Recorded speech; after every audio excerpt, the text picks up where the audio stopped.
Today is a thing that we call Vision Sunday, which is really, honestly, one of my favorite Sundays of the year because I get to talk about something that I'm incredibly passionate about, which is our church. Now, if you're newer with us, right, whether today's your first day or maybe you've been with us for a couple of months or maybe even a year or so, right, I want to just kind of like fill you in maybe a little bit on the background of how we began as a church before we jump into where we are as a church, because maybe you've been here for a while, but you don't even realize where all of this started. And so I just want to kind of fill you in on the story of our church, if that's all right. So 26 years ago now, which is crazy to believe, but about 26 years ago, there was a group of about 20-ish people in Forest Lake who wanted to start a new church. And they were convinced that Forest Lake didn't just need another church, but it needed a different kind of church. And specifically, they were focused on creating a church. The way they said it back then was creating a church that unchurched people loved to attend, which honestly sounds phenomenal and is also like a little bit backwards. I mean, it'd be like if you were going to open up a taco stand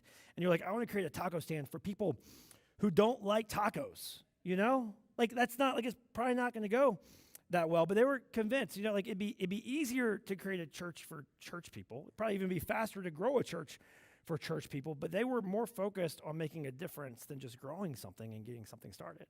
They said, hey, we want to create a space that unchurched people truly love to attend. And so they started looking around our community for places to start this church and places to gather and places to meet. And they started in what just kind of seems like the most logical place to start a church.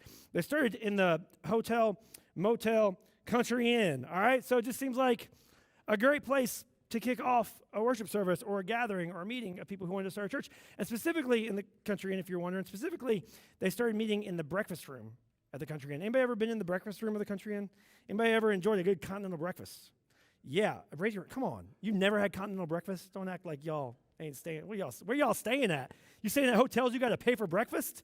You're doing it wrong. You know what I mean? But they started out in the breakfast room of this country inn and suites. Now, I was just thinking about this, honestly. Okay, so first off, I wasn't the pastor at the time. I was 11 years old. Attending Pocahontas Elementary School at the time. And I kid you not, my elementary school was called Pocahontas Elementary School. Okay, but meanwhile, while I'm sitting at Pocahontas Elementary School, all right, a group of people are sitting in this breakfast room starting a church, which I just can't imagine how hard that would be. I mean, I was just kind of imagine, can you just think for a second, trying to listen to the preacher, right, for a half hour, knowing full well that there's a make-your-own waffle bar just a few feet away. You know what I mean? Like, how you going, like, dude, let's go, wrap this up. I want to eat, you know? Like, I'd just be so, like, I'd be ready to go in that. But they did. They gathered in the breakfast room of a country inn and suites. And they started there. They didn't have much. From what I understand, they had, like, a keyboard, you know what I mean? And maybe a microphone and a cereal bar and a dream. And a dream of creating a church that would truly make a difference in their community. A dream of creating a church that would open the doors wide to anybody and everybody, regardless of their background with church, regardless of what they believed about church or about the things that church talked about or the things that churches believed. I had a dream for that. And they built on that and they ran with that. And in time, more and more people joined them in the pursuit of it. They found themselves meeting in a variety of different places, different schools, different buildings, different places. And now we find ourselves here 26 years later. Now, we have come a long way from the breakfast room of a country inn and suites. But the core, the heart of our church has never really changed or shifted. But it's easy, let's say, in time, to drift away from why this was all started. To lose sight of the heart behind what we do and why we do it. And to drift away from the vision that we've had and still have. And so Vision Sunday really is an opportunity to remind ourselves of where we started, where we're headed, who we are, and why we care so much about this. And if you've been here for a while, maybe you're already invested in this, right? But it's an opportunity for us to remind ourselves of why we invest ourselves into this. If you're newer with us, you've been here for a little while, maybe less than a year, maybe it's an opportunity for you to experience or understand maybe what goes on behind the scenes of what you've already experienced. Like you've experienced our church, you've experienced what we do, but maybe you haven't had the chance to hear fully why we do it, and maybe you've wondered what drives our church. Or maybe even if this is your first Sunday with us. and you're just checking this out, I got to tell you, you couldn't have picked a better day to check out a church for the first time. Because today you're going to get a deep dive look at what drives our church and the heart of our church in a way that no other Sunday of the year would give you, and this is the perfect day for you to show up this morning. Now, today we're going to dive into the heart of our church by asking one question. It's a little bit of a strange question, but if you've been around for a few weeks, I told you what we're going to ask, right? Today we're going to ask the question simply this: why is our church so weird, right? Like, I've been here as the pastor here for a little bit over 2 years, and I got to tell you, this church was weird before I got here, okay? In fact, one of the things that drew me to this church was the fact that it was weird. I already decided I didn't want to be a part of normal church. I didn't want to do things the normal way. It was the weirdness that actually drew me to this space. And the reality is we probably have gotten a little bit weirder over the last 2 years than we were even before that, simply because I showed up, right? Like, I showed up with a calculator watch and the same shoes every single weekend, right? And I get up here and talk like I just chugged 3 Red Bulls, you know? So we probably got a little bit weirder along the way. But as I was preparing for this morning and for our conversation today, there are so many different things about our church that we could kind of use to answer this question. But there are 5 things that I want to dig into this morning that I think really reflect the heart of our church, but also explain why at times we feel weird or different from other churches that you might have experienced around you. Right? So here's what we're going to do. We're going to talk about 5 things. I'm going to go through the first 4 things pretty quickly. We're going to camp on the 5th one for a little while. Does that sound good? Okay. All right, first reason our church is so weird, this is kind of basic, but we got to hit the basics, right? We say we are relentlessly focused on our mission and vision, right? Everything that we do, every decision that we make is ran through the lens and through the filter of our mission and our vision, who we are and what we care about most deeply, right? If you're newer with us, just to kind of catch you up, our mission is this. We say we exist to inspire curiosity in the way of Jesus. We believe that Jesus modeled the absolute best way of living, and the best thing that we could do is model our lives after his, and we want to be a people who are incredibly curious about his ways and what that might look like in our world. And honestly, curiosity was what drives us to learn and grow in any area of life, but especially in our faith journey. And we be the kind of space where we are constantly inspiring curiosity for others in their walk or their relationship with or their understanding of, or maybe even introduction to Jesus. Now, that's our mission. Our vision, we say this, we say it every weekend, that we exist to create a church for people with questions of faith. I just sat with somebody a couple weeks ago who started attending our church a couple of years ago, about a year and a half or so ago, and she was just talking to me about the journey that she's been on for a while. She had been engaging some faith questions with some friends, and then she found our church through some family. And she started coming here, and she found that this was actually like the place where she could also bring the fullness of her questions about faith. Now, I got to tell you, that seems common for us because we're so in it, right? But that's not common. In fact, for the majority of churches that I've experienced, there's really not space to bring your questions. There's only space to bring the willingness to accept whatever answers are handed to you, right? But she said, hey, I found a space here where I could bring the fullness of my questions to the table. After a while, she jumped into Starting Point, and experienced Starting Point, and found the same thing to be true there, where she could open up in conversation, share what she was thinking about, what she was processing, how she felt, how she didn't feel, what she thought she might believe, but what she wasn't sure she believed. And by the end of Starting Point, she found herself in a position of faith that she wasn't sure she'd ever get to, right? And with a position of confidence around her faith because of the ability that she had along the way to ask questions and be curious and engage. I'll tell you that if you're a part of this church, you're a part of creating that journey for so many people week after week after week after week. We want to always create a church for people with questions of faith, which is, again, why we are relentlessly focused on our mission and our vision. And because of that focus, this brings us to the second thing. Because of our focus, there is more that we do than that, or that more that we don't do, rather, than that we do. Now, I got to explain this for a second, right? But there's more that we don't do than that we actually do at times, or at least it can feel that way, right? If you were to compare our church to a number of other churches, you might find that there are other churches, even some churches smaller than us, that are doing more things. Like if you were to look at their calendar and if you were to look at their programs and you were to look at all their different things, you might find them doing more things throughout the week and starting more initiatives, right? Churches with a bunch of classes and a bunch of groups and a bunch of events. And they create things for all kinds of people, right? Somebody wants to start something for this, go for it. Somebody wants to start something for this, go for it. Somebody wants to start something for this, go for it. They'll have a class for people who love cats. I have another class for people who don't love cats. Those are the real Christians, but we'll talk about that later.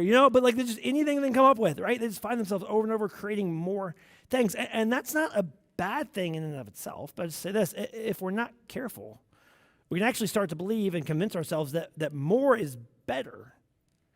The more different things that we do, the better we're doing. But that's rarely true. I mean, think about this for a second, right?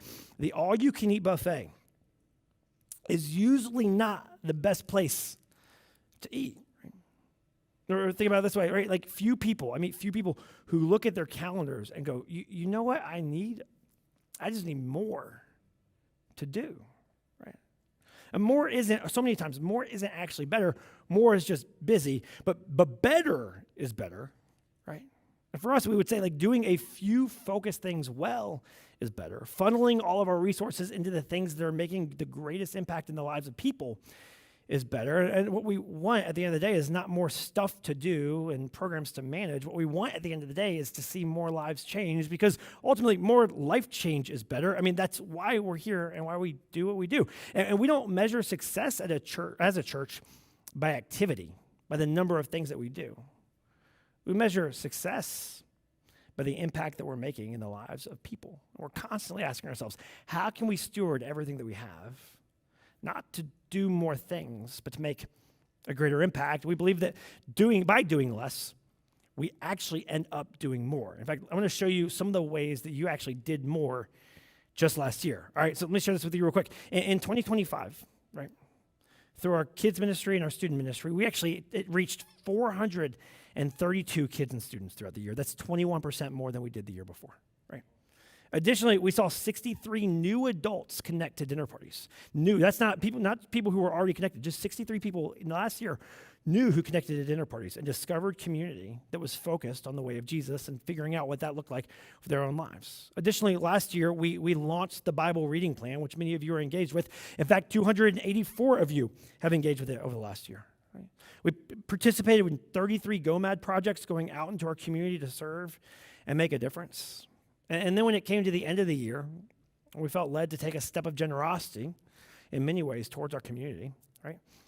We came to the For the Love initiative and said we want to take a step of generosity for the love of our neighbors, the church at large, and the next generation. And we set a goal there for $100,000. Could we be generous towards with $100,000 as a church, which quite honestly scared the mess out of me.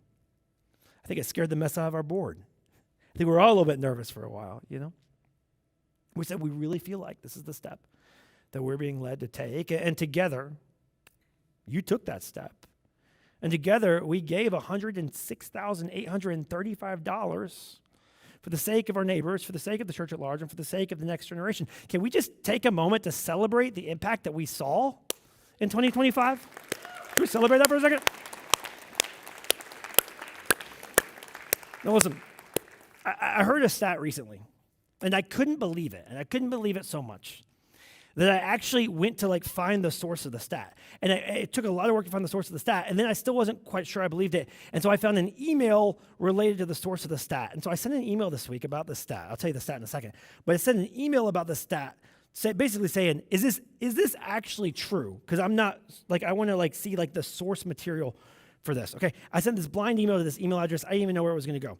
30 minutes later, I got a reply back from a professor at Harvard. Okay? I was like, well, this just got amped up quickly. You know what I mean? This escalated pretty heavily here. And she said, yeah, here's the source data. It's true. Here's the statistic I learned this week, okay? This blew my mind. In the United States, okay, in our country, one person is baptized. On average, one person is baptized for every $1.5 million invested in ministry. Isn't that crazy? Here's what you have to understand, though. This is normal. We're not normal. Because last year we saw 23 people take the next step in their relationship with Jesus, declaring their faith in him by taking the step of baptism. Can we celebrate that as well? Oh. I'm looking at faces around the room right now and going, some of that was you. There's so many people in this room who took that step. Now, you might wonder then, we saw 23 people baptized. Gosh, what's our budget? Well, obviously it's $34,500,000, you know? Now, if you're curious, our budget for 2026 is just a little bit less than that.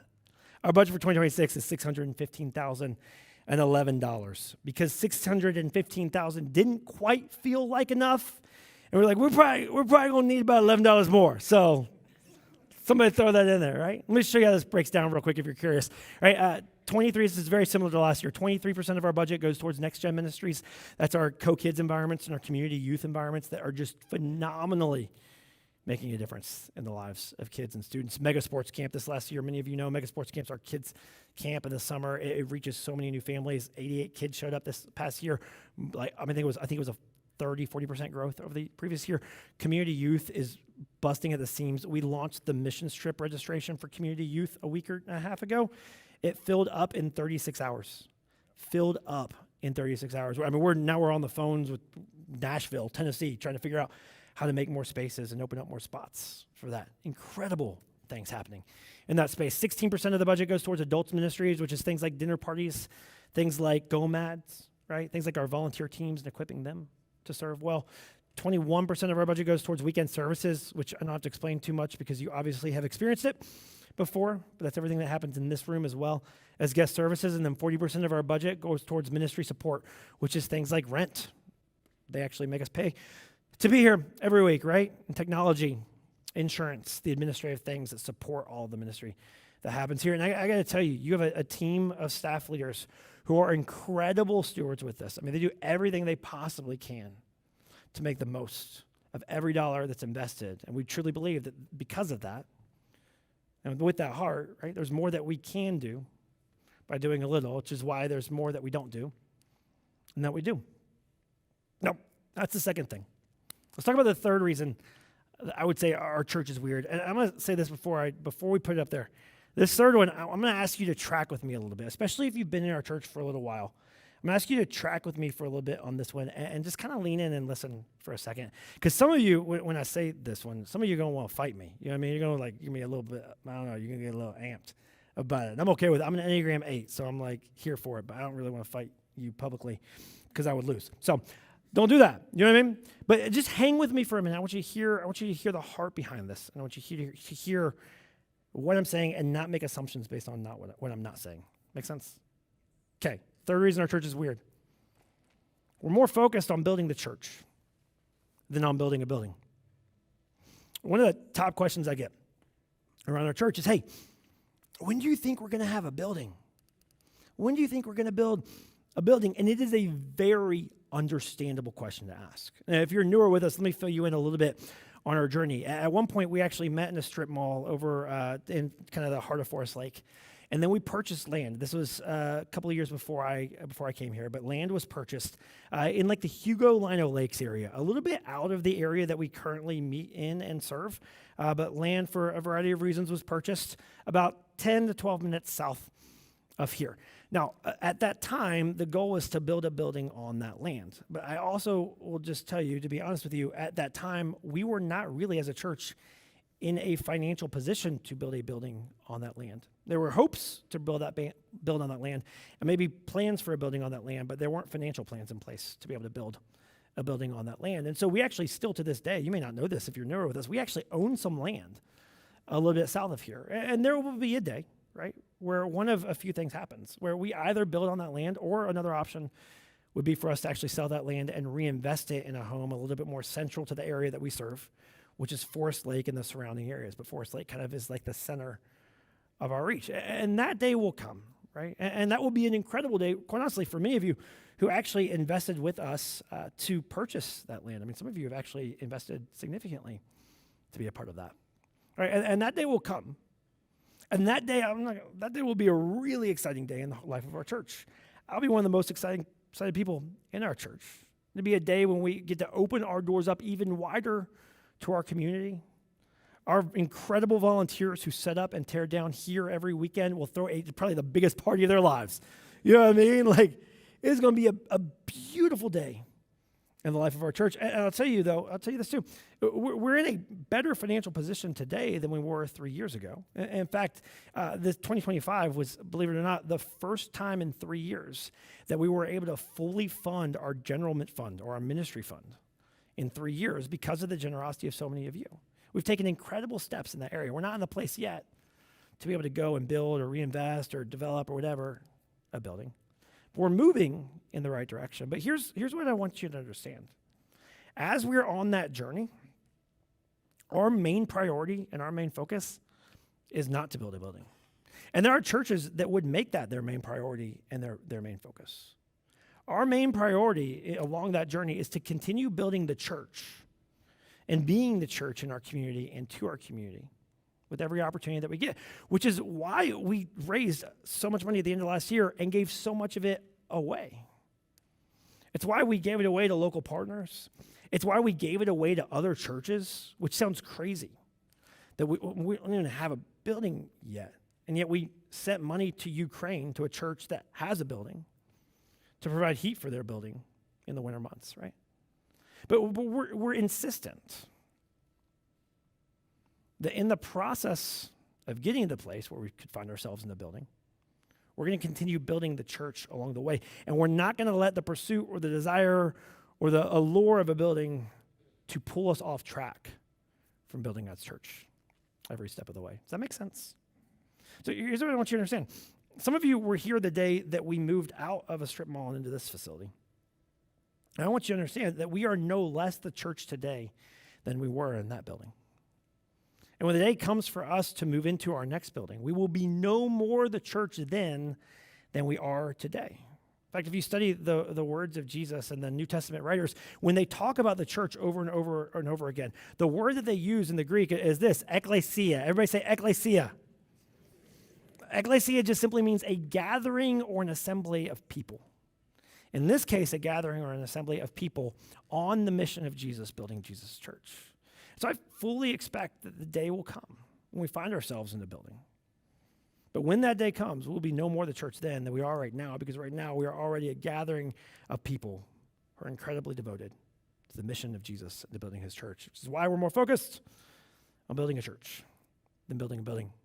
Make sense? Okay. Number 4, we value unity over uniformity. Let me explain the difference here for a second, okay? Uniformity is this. Uniformity means we all need to look the same, act the same, believe the same, think the same way, vote for the same people, do the same things, and care about the same causes to do life together. Unity means we passionately disagree in moments, and yet we continue to show up for each other. Let me tell you a story real quick. When I first moved here, one of the first staff meetings that I had with our team a little over 2 years ago, somebody brought a bunch of chips to our meeting, several bags of chips to our meeting, and they opened up the bags of chips, and people started taking plates and getting chips. And here's what, everybody but me did, okay? Everybody but me just reached their, germy hands right in those bags and just grabbed a pile of chips. And I was like, I don't know where I moved or what happened, but, in my world, I feel like the best thing to do is pour the chips. Nobody else pours the chips, okay? But I pour the chips, okay? I'm not a germaphobe. I just don't like getting sick, So I poured my chips. They all just reached in and grabbed for their chips. And I looked, and I went home that day. I was like, babe, Emily, I think I'm going to have to fire the whole staff, Like, I don't think this is going to work. Uniformity would say, hey, we all got to be pours. Unity says some of us can be grabbers and some of us can be pours, and we can still share the chips. This is why 45,000 Christian denominations exist. It's the value of uniformity that actually, and this is the irony of it, the value in the pursuit of uniformity that actually creates division within the church. 45,000 Christian denominations exist because at some point, 45,000 times over, one group of people decided that we can't do life and church with another group of people within their church because we don't think the same way about something, believe the same way about something, or act the same way about something. They started a new one, right? We passionately resist the idea that we all have to be the same to share the same church and to do life together. In fact, we take our cue from the words of the Apostle Paul, who wrote this to one of the earliest churches when they found themselves trying to blend so many different groups together that in their society were massively opposed to each other. Paul wrote this. He said, "For you are all children of God through faith in Christ Jesus." And all who have been united with Christ in baptism have put on Christ like putting on new clothes. In other words, outside of this room, we might wear different jerseys. Outside of this room, we might think different ways. Outside of this room, we might care about different causes. But in this room, we're all wearing the same jersey and we're all on the same team. And the barriers that existed in their world, Paul was saying, shouldn't exist within the church. And then he went on to give a list of some of the barriers that existed in their world that they were pushing against or finding tension in within their church. He said, there is no longer Jew or Gentile, Jew or un-Jew. I don't have time to explain to you how diametrically opposed these two groups of people were in the ancient world. He says, no longer in the church, Jew or Gentile, slave or free, male and female. I decided just to add a few of the barriers or dividing lines that exist in our day. We might say it like this. There's no longer left wing or right wing, right? White collar or blue collar, Android user or iPhone user, right? Vikings fan or Packers fan, chip grabbers or chip pours, people who chew their ice cubes, and normal people.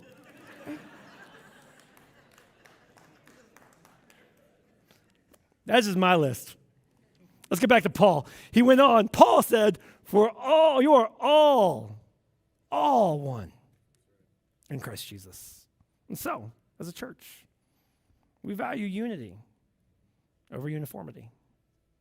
We're willing to passionately disagree and surrender together to our Savior. And that's the first four. And there's one more way that our church is weird, and honestly, this is probably the biggest reason. In fact, it is the biggest reason our church is weird and always will be weird and should be weird. All right, we're going to camp on this one for a few minutes.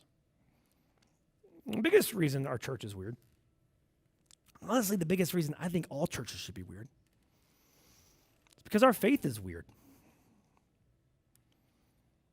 Think about it for a minute.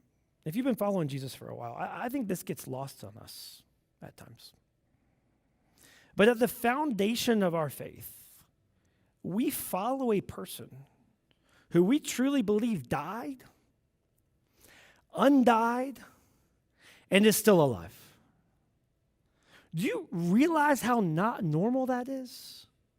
Like at first glance, that sounds more like the script of a zombie movie than anything that you would build a religion or a faith on. And yet we truly believe that that was the moment that changed the world. And that was a moment that inspired a group of people to start living in ways like our world had never seen before. And the way that Jesus' first followers chose to live, I mean, it was wildly weird then. It'd be even weirder today. In fact, Luke, one of the earliest historians within the church, when he wrote the book of Acts, he painted a picture for us of what Jesus' followers, and particularly the community of Jesus' followers, the first church of Jesus' followers. He paints a picture for us of what it looked like and how they lived. And honestly, if you've been around church for a while, you've probably heard this passage 100 times. But I want you to actually take a moment and let it sink in and acknowledge it for just how odd it was, how odd it is, and how odd it actually would be if we lived this way. He said this, Luke tells us that all the believers devoted themselves to the apostles' teaching and to fellowship and to sharing in meals, including the Lord's Supper, that's communion, and to prayer. He said a deep sense of awe came over them all, and the apostles performed many miraculous signs and wonders. So not only was their faith weird, and not only did they start living in some weird ways, but they actually saw weird things happening around them. He says that all the believers met together in one place. This is what gets me. And shared everything they had. Don't miss this. They sold their property and possessions and shared the money with those in need. Can you imagine how this actually played out? And this would be like if you were sitting in your dinner party. Dinner parties are groups of about 20 people who get together every couple of weeks and share life together and faith together. It'd be like if you were sitting in your dinner party. And at the end, time came for people to share prayer requests. And somebody raised their hand and just said, I'm going to be honest, I just need prayer because I'm struggling to pay the bills. I'm about 3 months behind on rent, and I just don't know where my next rent check's going to come from. Which is a perfectly normal prayer request. But then this would be like if someone else in that dinner party, but before anybody had the chance to pray, forget prayer, they just stood up and said, hey, you know what? I'm going to go home, and tomorrow I'm going to sell our boat to pay for your rent. And then her husband popped up and said, what do you mean our boat? No, I'm just kidding. And her husband popped up and said, yeah, that's exactly what we're going to do. And someone else jumped in and said, I've got some jewelry I haven't worn in a while. I'm going to hock it. Pay your rent. Somebody else popped up and said, I got 3 cars, but there's only 2 of us at home. I'm going to sell that one. What else do you need? Can you imagine how crazy that would be? But look, you got to understand, for the first Jesus followers, that was normal. That was daily life. Luke goes on, he says, they worshiped together at the temple each day. They met in homes for the Lord's Supper. And they shared their meals with great joy and generosity. I love this next part. It's almost like the denouement, like the closing point for him. He says, all the while praising God and enjoying the goodwill of all the people. In other words, they had so much favor with the world around them. I mean, like everybody loved they were weird, but everybody loved the Christians. Can you imagine a world where everybody loved the Christians? I mean, they lived different from everyone else, and yet they gained influence with everyone.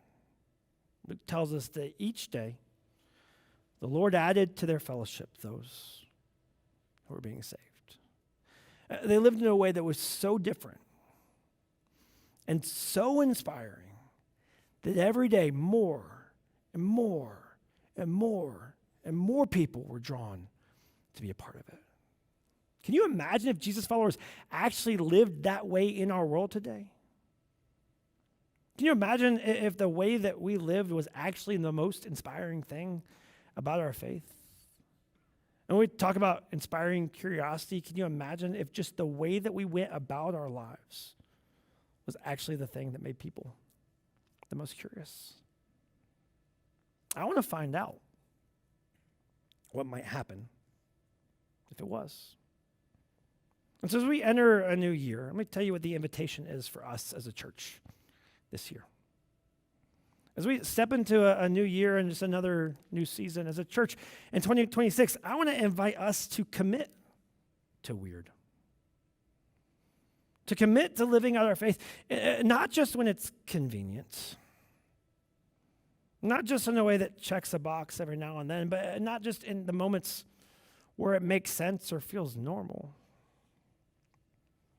but to live our faith in ways that doesn't make sense, and yet in ways that have been modeled to us for thousands of years. Or we might say it like this: this year we might commit to living every day in the way of our once dead, forever alive Savior, who stepped in 2,000 years ago and flipped everything on its head, who showed up in a world that knew little of compassion and showed it, who showed up and modeled a life of generosity and grace and kindness and care and love. That we would live in a way that, quite honestly, the Forest Lake area and the areas around us couldn't help but notice how different we lived. I couldn't help but be curious about it. Now, if I'll be honest with you, we've talked a lot over the last couple of years about the way of Jesus. We've said a lot about it, but we've never actually taken time to define it. And I'm not sure we've actually been super clear at times about what it looks like. And we say that our mission is to inspire curiosity in the way of Jesus, but we've never intentionally defined it. So over the last about 10 months, our team has actually been working to define what the way of Jesus actually looks like. And in our conversations, in our study, in our times together, we've identified 5 practices, 5 patterns of living out the way of Jesus in our world, 5 things that Jesus invites us into, 5 things that Jesus modeled to us, things that, if we would actually truly devote ourselves to these, I believe we would more fully experience Jesus in our personal lives.